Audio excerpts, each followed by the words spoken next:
After we got married, my husband and I kept sleeping in separate rooms. At first, I asked if he could move into the primary bedroom. He refused without the slightest hesitation. No, Rosalie would mind. If it weren't for you, we wouldn't have ended up like this. Let's just keep things this way.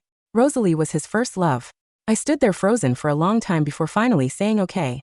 Later, I told myself that this marriage was only meant to help my family survive a cash flow crisis and solve a difficult lawsuit his company was facing. It was just a fair exchange.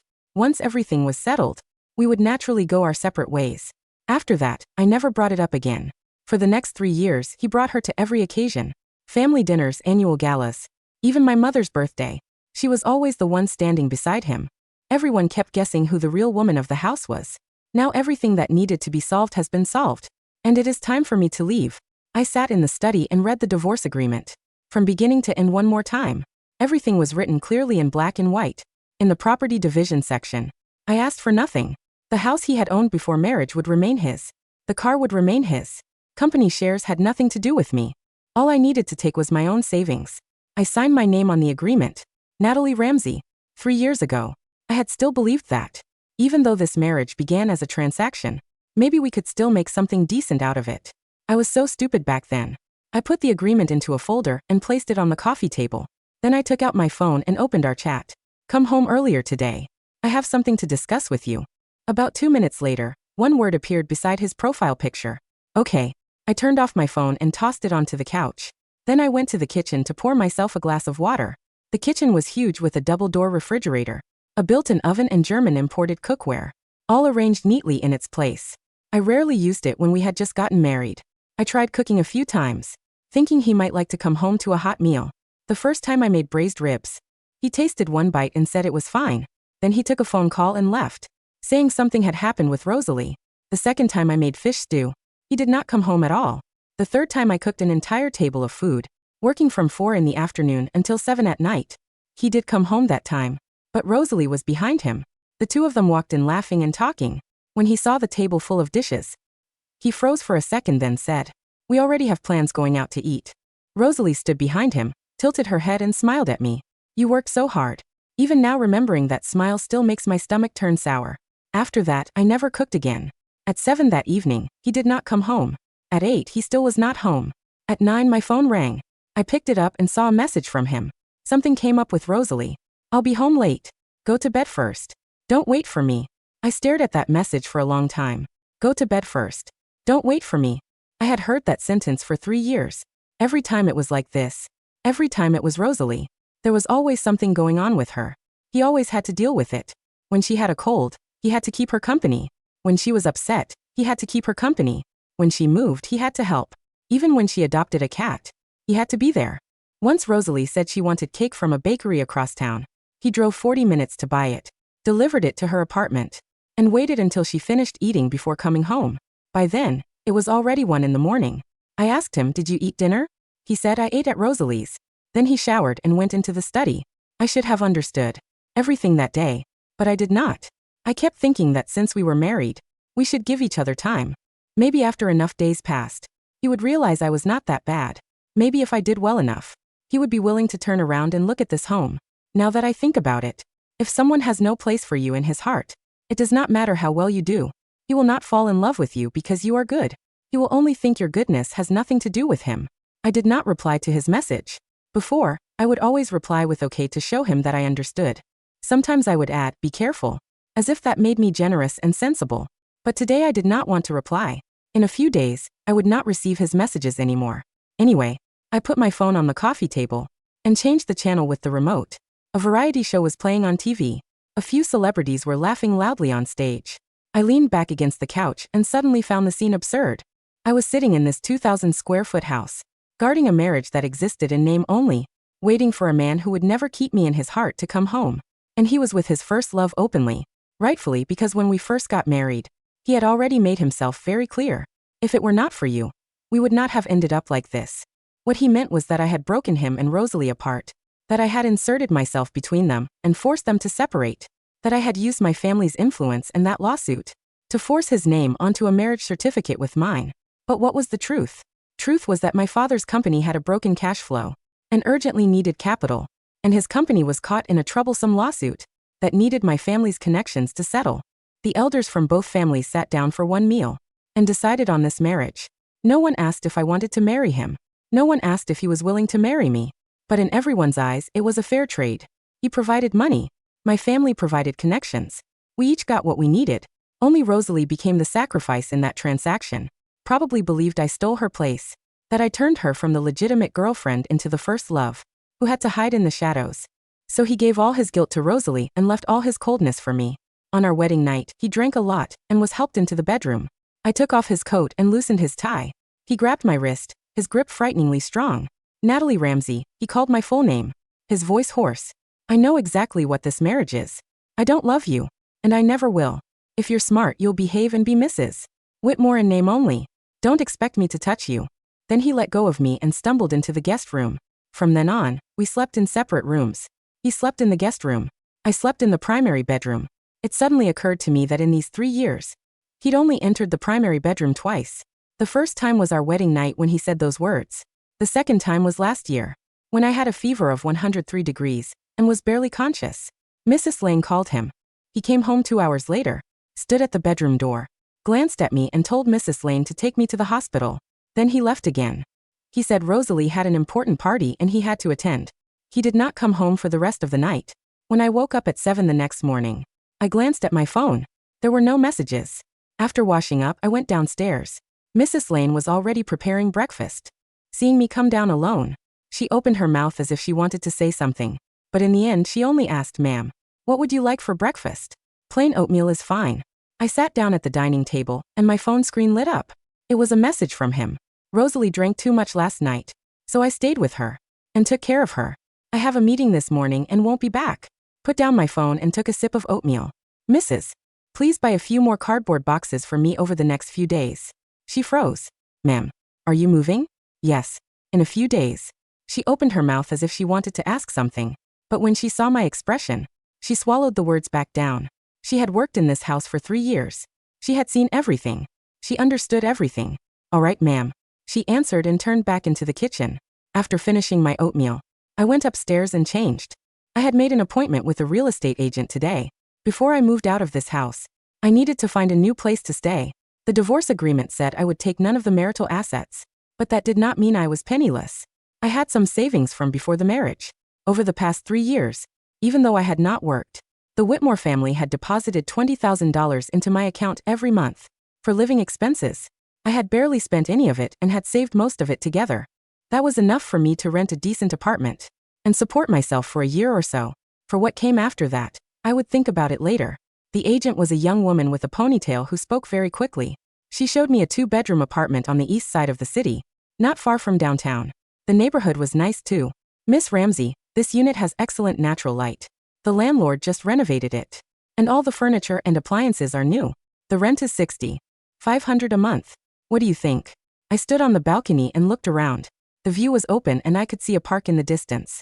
The apartment was not big, but it was more than enough for one person.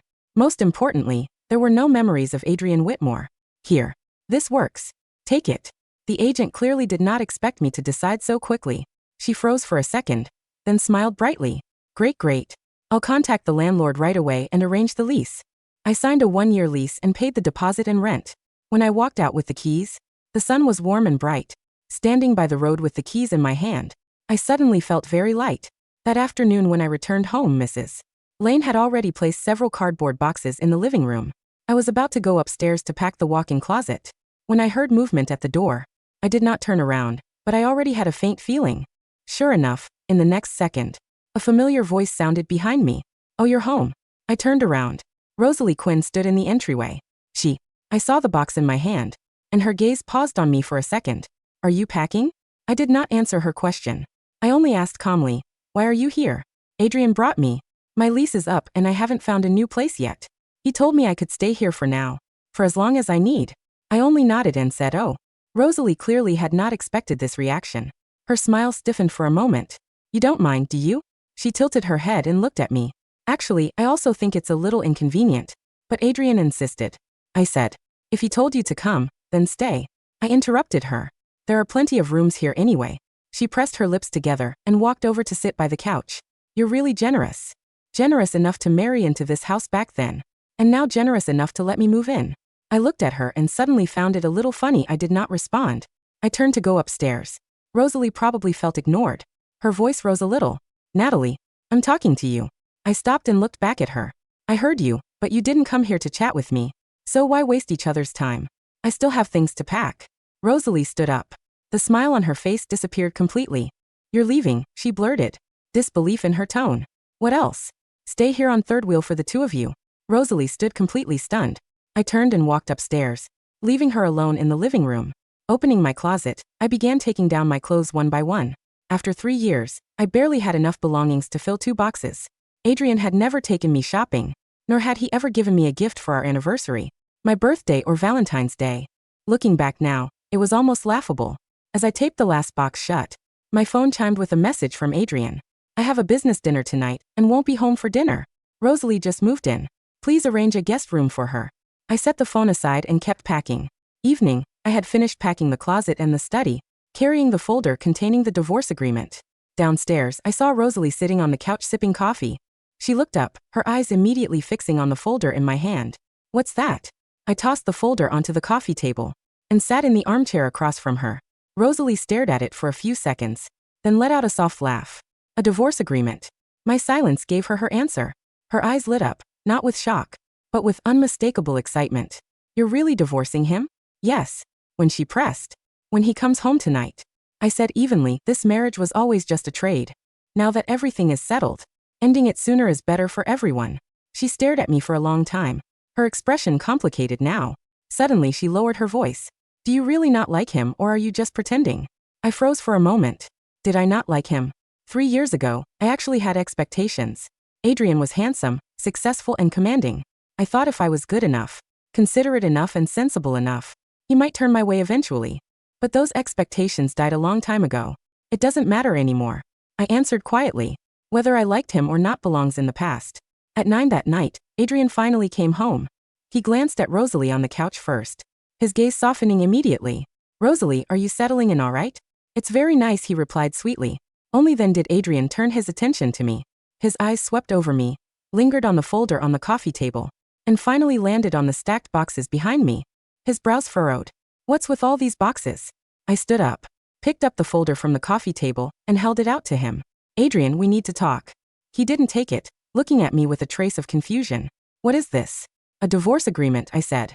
The living room fell into a heavy, suffocating silence. The low hum of the central air conditioner was the only sound cutting through the space. Adrian stood by the edge of the sofa, his tall frame casting a long shadow across the marble floor. His eyes stayed glued to the manila folder in my hand, then slowly shifted to the 2 neatly stacked cardboard boxes by the staircase. His brow furrowed into a deep, dark crease. Natalie, he said, his voice laced with a mixture of annoyance and disbelief. What kind of game are you playing now? Is this because I brought Rosalie home tonight?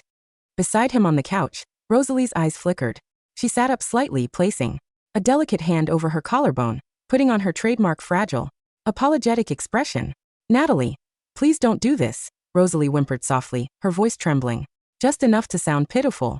If my staying here makes you uncomfortable, I can leave right now. I can sleep in a hotel. You don't have to throw a tantrum and demand a divorce from Adrian. I didn't look at Rosalie. I kept my eyes locked on Adrian's face, holding out the folder. It's not a game and it's not a tantrum, I said calmly. My voice was smooth, devoid of any fluctuation, like a stone dropped into a deep well. Open it and read it, Adrian. The terms are simple. Adrian didn't reach for the folder. Instead, a cold, mocking smirk touched his lips. He crossed his arms over his chest, looking down at me as if he were looking at a petulant child who had finally pushed her luck too far. Natalie, we've been married for 3 years, he said, his tone dripping with patronizing arrogance. You think you can use divorce to blackmail me? You think that by pretending to leave, I'll feel guilty and kick Rosalie out? Let me remind you, your family's company survived because of my money. You have no leverage here. I let out a soft, almost imperceptible sigh, lowered my hand, and placed the folder gently on the glass coffee table between us. 3 years ago, I said, looking him dead in the eye, my father's company was facing a $500 million cash flow crisis. Your company was facing a federal corporate lawsuit that required my father's government connections to dismiss. We signed a transactional agreement. I pointed at the white folder. Last month, Whitmore Group's final clearance certificate was issued by the regulatory board. And yesterday, my father's company fully repaid the last installment of your investment loan with interest. I looked at him, my expression blank, indifferent. The trade is finished, Adrian. You don't owe my family, and my family doesn't owe you. I am not throwing a tantrum. I am closing the ledger. Adrian's smirk froze on his face. For the first time in 3 years, a flicker of genuine confusion, and something resembling unease, crossed his dark eyes. He stared at me, searching my face for the familiar signs of hurt, jealousy, or silent pleading that had defined my presence in his life. He found nothing. My eyes were like a frozen lake, devoid of warmth, devoid of pain, and entirely devoid of him. You really want a divorce? He rasped, his voice losing its arrogant edge. I signed it, I said, pointing to the bottom line of the final page visible through the clear plastic sleeve. All you need to do is sign your name. I left a copy for your lawyer.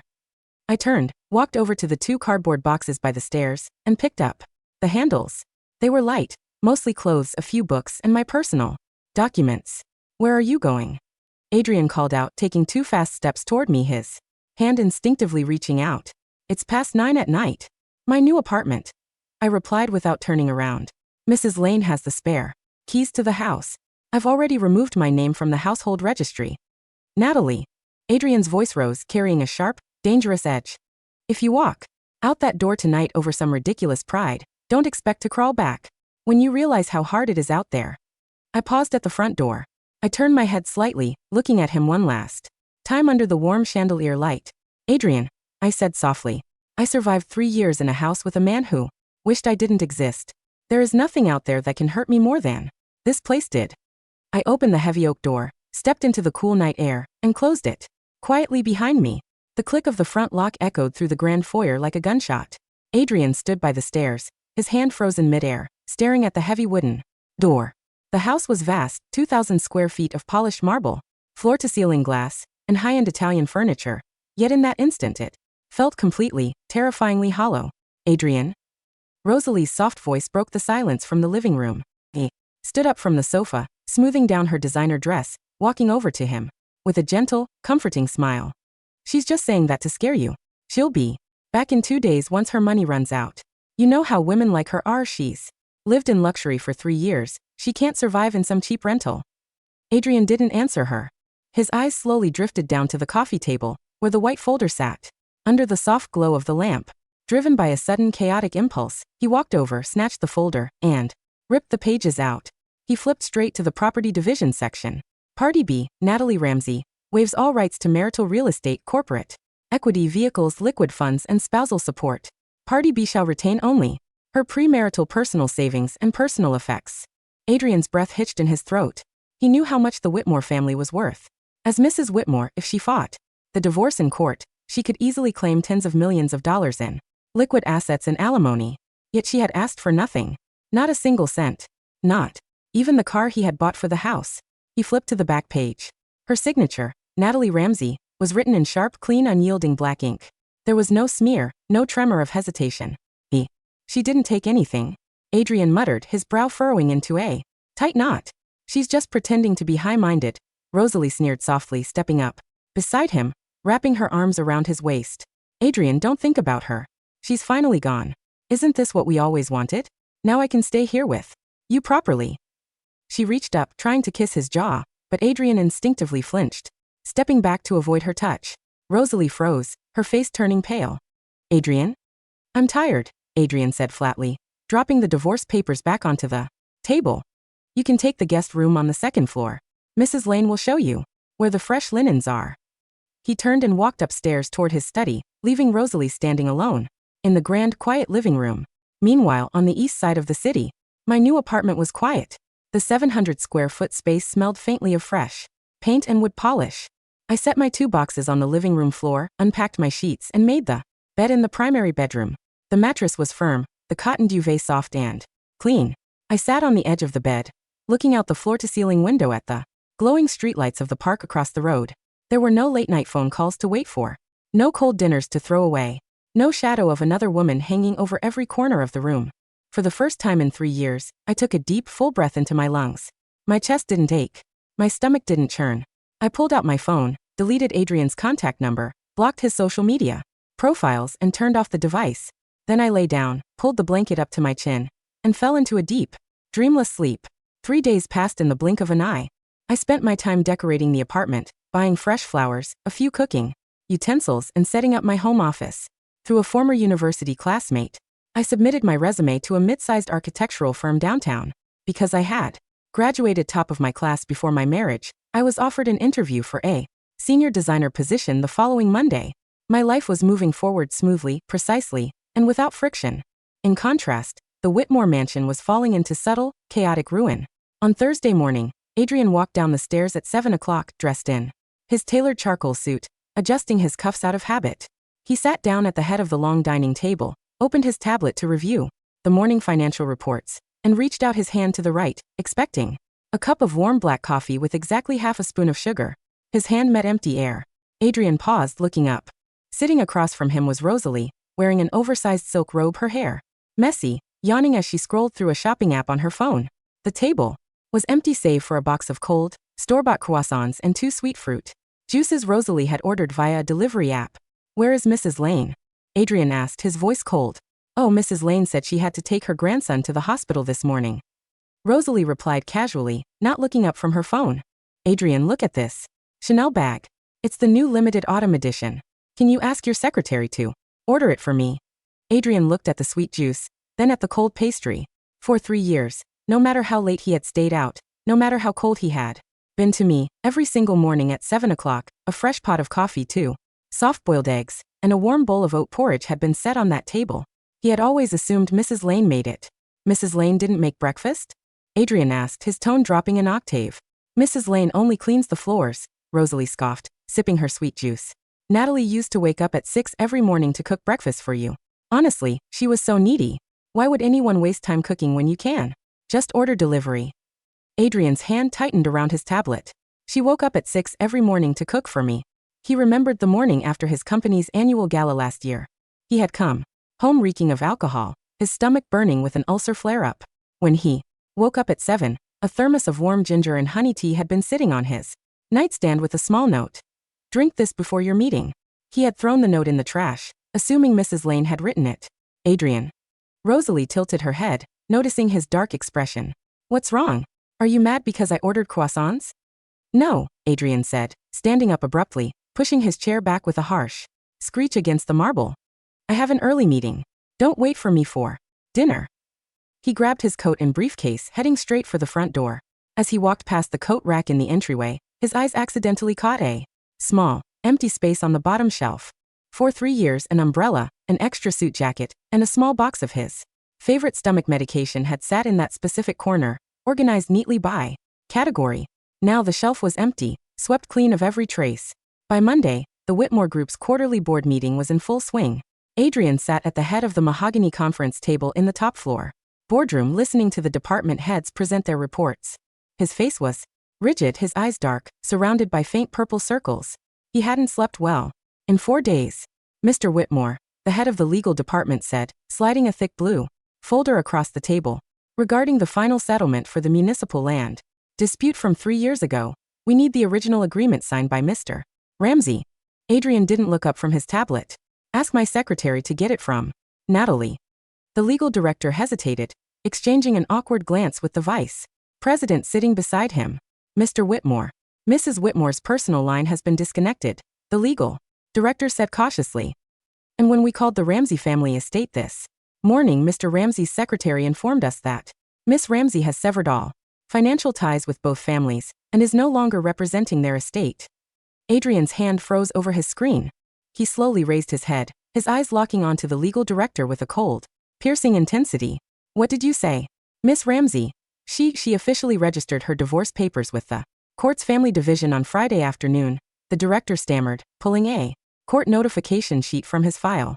"The court sent a formal notice to our legal department. The divorce is officially processing under the fast-track, non-contested clause." The boardroom descended into a heavy, suffocating silence. The department heads sat with their heads bowed, not daring to make a sound. Everyone in the higher executive ranks knew about the transactional marriage 3 years ago, but everyone also knew that Natalie Ramsey had been the quiet dignified Mrs. Whitmore who handled every corporate social duty without a single complaint. Adrian grabbed the court notification sheet. There it was. Printed in cold, official government typography notice of uncontested dissolution of marriage. She didn't just walk out of the house. She went straight to the courthouse. Meeting adjourned, Adrian said, his voice dropping into a raspy, dangerous register.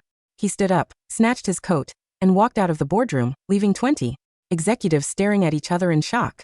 He took the private elevator straight down to the underground garage, got into his car, and dialed his private investigator's number. Find her, Adrian spat into the receiver, his knuckles white against the leather steering wheel. Find out where Natalie Ramsey is living right now. An hour later, the investigator sent an address to his phone. Unit 402, Grand Crest Apartments, East District.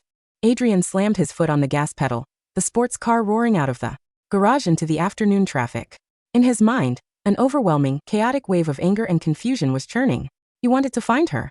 He wanted to stand in front of her and demand to know why she was acting like this. Why was she cutting ties so cleanly? Why was she giving up 3 years of marriage as if it were a piece of worthless trash? Wasn't she the one who had loved him quietly for 3 years? Wasn't she the one who had stayed in the primary bedroom, waiting for him to turn around? How could someone who loved him so much become a complete stranger overnight? 20 minutes later, Adrian's car screeched to a halt outside the quiet residential complex in the East District. He took the elevator up to the 4th floor, standing outside Unit 402. The hallway was quiet, sunlit, smelling faintly of clean linen and fresh flowers. Adrian raised his hand and knocked heavily on the door. Knock, knock, knock. Natalie, open the door, he called out, his voice laced with unsuppressible impatience. A few seconds passed.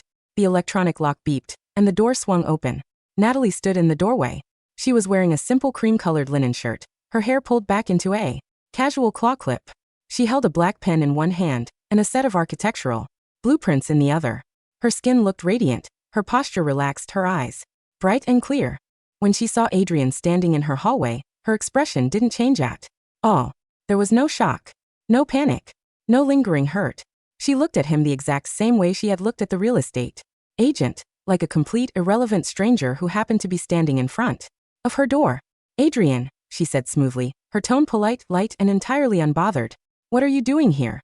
Adrian stood in the hallway, his tall frame blocking the sunlight coming from the corridor window. He looked at her, really looked at her.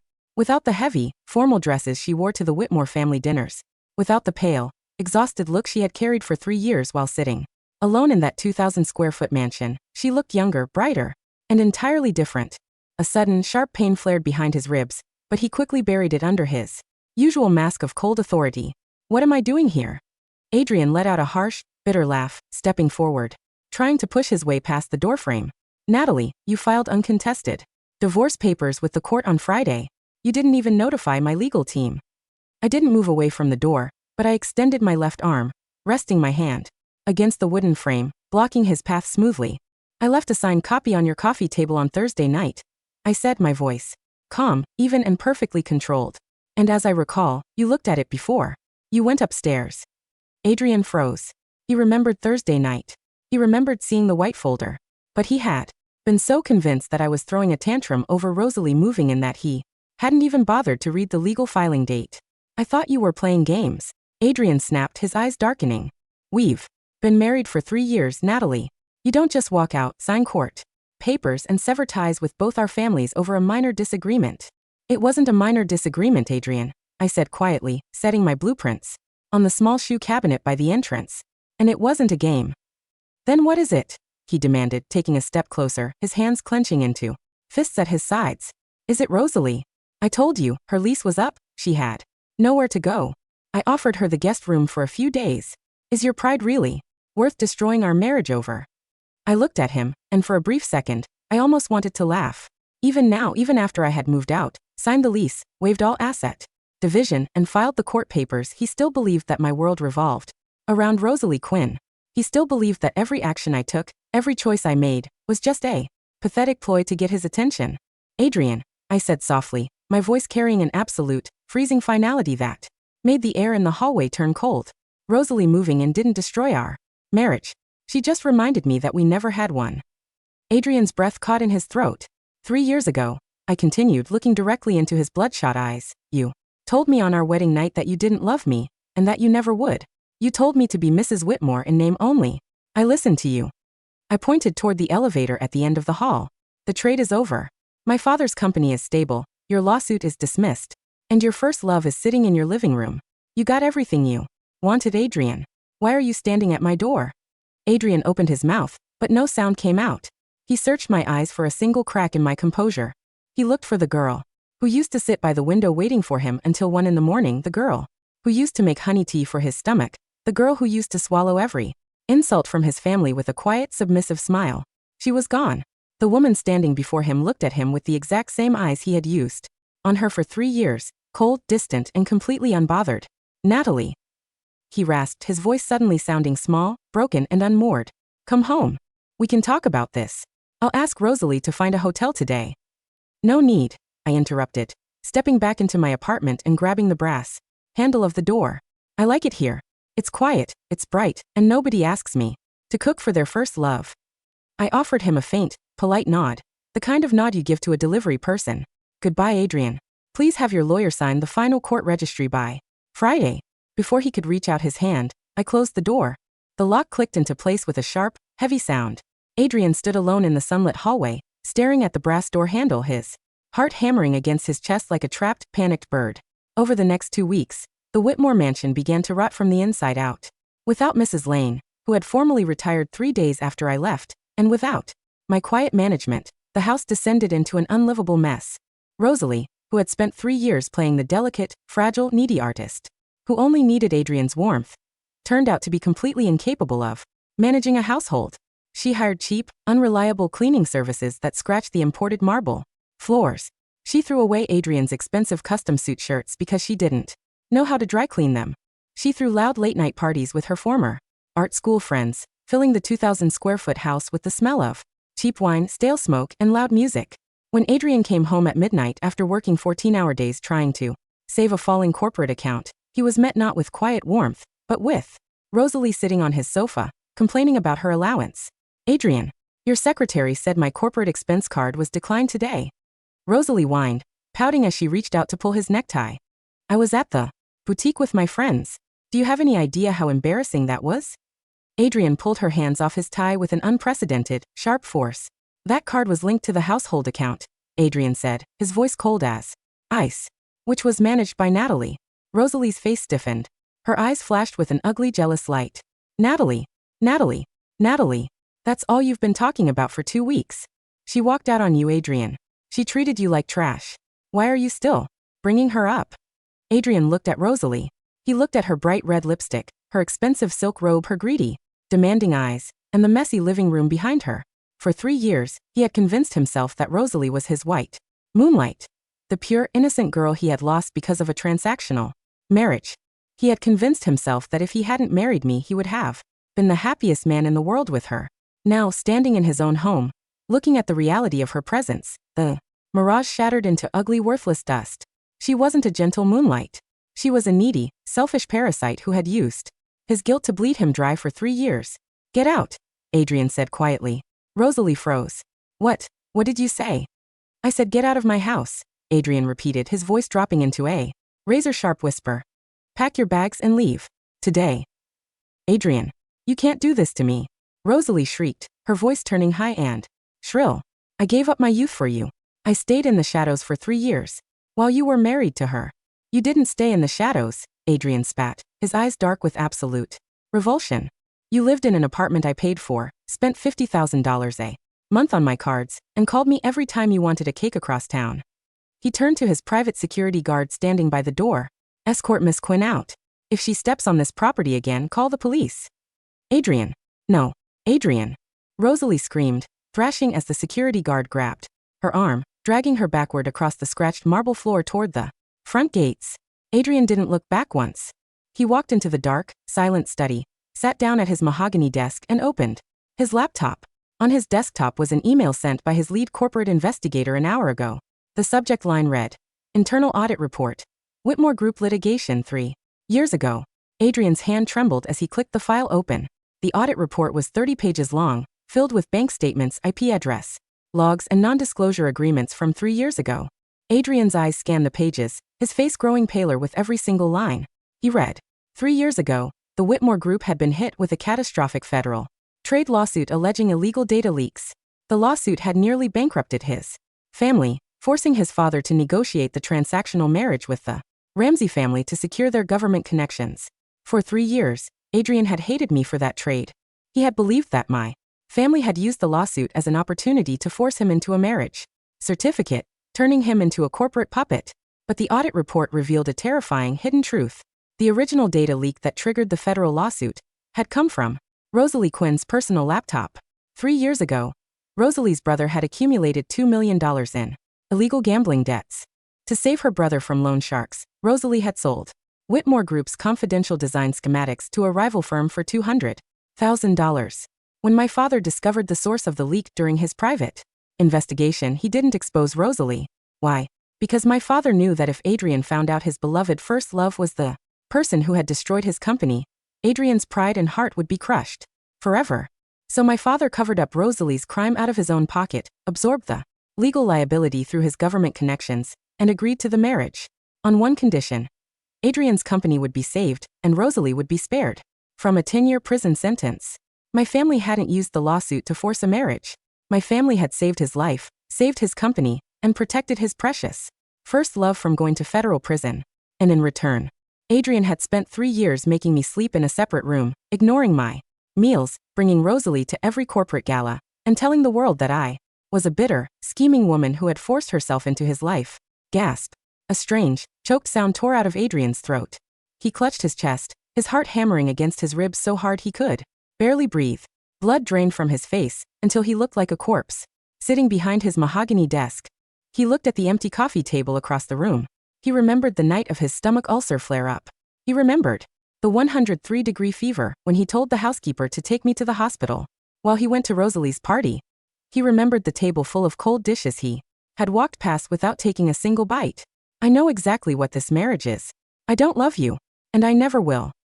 The words he had spoken to me on our wedding night echoed through his mind like an eternal, deafening bell. Natalie. Adrian wept, his head slamming onto his desk, his tears soaking into the confidential audit report. Natalie, what have I done? 6 months later, the Grand Annual Architecture and Design Expo was being held at the International Exhibition Center downtown. Over 3,000 industry professionals, corporate investors, and media outlets filled the Grand Hall. At the center of the main exhibition stage, a gold award trophy sat beneath the blinding spotlights. National Young Designer of the Y. The announcer's voice boomed through the loudspeakers. And the winner of this year's National Young Designer Award for her revolutionary sustainable community project, The Haven, Miss Natalie Ramsey. The crowd erupted into thunderous, standing applause. I stood up from my seat in the front row, wearing a sleek, tailored dark green silk suit. My hair was styled in soft, elegant waves, my posture commanding, radiant, and completely unshakable. Beside me stood my father and my new business partner, Julian Vance, a brilliant 34-year-old urban planner who had supported my firm from day one. Julian smiled warmly, leaning down to press a gentle, respectful kiss to my cheek. Go get your trophy, Natalie. You earned every inch of it. Thank you, Julian. I smiled, stepping up the carpeted stairs to the stage. I accepted the heavy gold trophy, stepped up to the microphone, and looked out over the sea of cheering faces. I didn't speak of past pain. I didn't mention transactional marriages or cold houses. I spoke of light, of space, of building homes where people could breathe freely, laugh openly, and live without fear. Standing near the back entrance of the exhibition hall, hidden behind a tall display pillar, was Adrian. He looked unrecognizable. In 6 months, the CEO of Whitmore Group had lost 30 pounds. His tailored suit hung loosely on his broad frame. His cheeks were gaunt, his eyes hollow, dark, and filled with an unbearable, eternal despair. After learning the truth about Rosalie, he had officially signed the divorce papers, severed all ties with Rosalie's family, and spent 6 months trying to see me. He had waited outside my new apartment building for days in the rain. He had sent hundreds of letters to my firm. He had begged my father for a single meeting. Every single time, my answer had been the same. The door is closed. Now, standing at the back of the hall, watching me stand under the golden spotlights, radiant, independent, beloved, and completely out of his reach, Adrian let out a quiet, broken sob. He saw the way Julian looked at me, with pure, unadulterated respect and genuine admiration. He saw the way I smiled, a real, brilliant, effortless smile that he had never once seen during our 3 years of marriage. He finally realized the ultimate, brutal reality of what he had done. He hadn't been trapped in a transactional marriage with a bitter woman. He had been given a diamond, and he had spent 3 years trying to trade it for a piece of cheap, broken glass. The applause in the hall reached a deafening climax as I raised the gold trophy, high against the bright lights. Adrian took a slow, agonizing step backward into the dark corridor outside the hall, pulling a small, tarnished key from his pocket, the key to the Whitmore mansion that I had left on the coffee table 6 months ago. He clutched the cold metal in his fist, weeping silently in the dark, knowing that no matter how long he lived, no matter how much money he made, he would spend the rest of his life returning to an empty, freezing, 2,000-square-foot house where no one would ever leave the light on for him again. And on the stage, under the blinding, beautiful lights of my new life, I stepped forward into a world that was vast, warm, and entirely my own.